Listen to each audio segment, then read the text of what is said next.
দীর্ঘ ৯ বছর পর দেশে ফিরেছেন বিএনপির স্থায়ী কমিটির সদস্য সালাউদ্দিন আহমেদ। ভারতের দিল্লি থেকে একটি ফ্লাইটে রবিবার দুপুরে ঢাকা পৌঁছান তিনি। এ সময় দেশি বিদেশি ষড়যন্ত্র থেকে সবাইকে সজাগ থাকার আহ্বান জানান তিনি।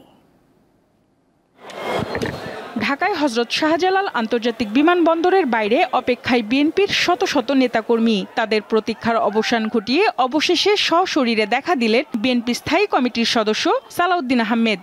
সরকার বিরোধী আন্দোলন চলাকালে ২০১৫ সালের ১০ মার্চ উত্তরার বাসা থেকে আইন শৃঙ্খলা বাহিনী পরিচয়ে সালাউদ্দিনকে তুলে নিয়ে যাওয়া হয়। এরপর ১১ মে ভারতের মেঘালয়ে শিলংয়ে খোঁজ মেলে তার। জানা যায় ভারতীয় পুলিশ তাকে অসুস্থ অবস্থায় উদ্ধার করে। তবে অবৈধভাবে ভারতে অনুপ্রবেশের অভিযোগে মামলা করে মেঘালয় পুলিশ। সেই মামলায় ২০১৮ সালে সালাউদ্দিন খালাস পান। কিন্তু ভারত সরকার রায়ের বিরুদ্ধে আপিল করলে তাকে দেশটিতেই থাকতে হয়।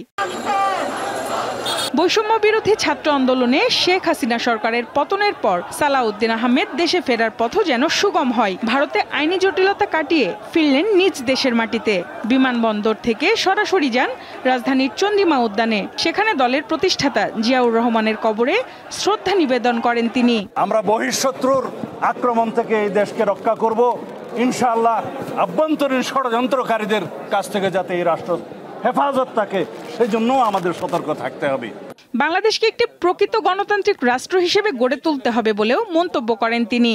এই দেশে সুষ্ঠু গণতান্ত্রিক কাঠামোগুলোকে আমরা সুন্দরভাবে সংস্কার করে একটি প্রকৃত গণতান্ত্রিক রাষ্ট্র হিসাবে এই দেশের জনগণকে উপহার দিতে হবে। দলমত নির্বিশেষে গণতন্ত্রের সুফল দেশের মানুষ যেন পায় সেজন্য ঐক্যবদ্ধভাবে কাজ করার আহ্বান জানান বিএনপির এই নেতা। আমরা সবাই স্বাধীন সার্বভৌম বাংলাদেশের। সঞ্জিদা প্লাবনী, দীপ্ত সংবাদ, ঢাকা।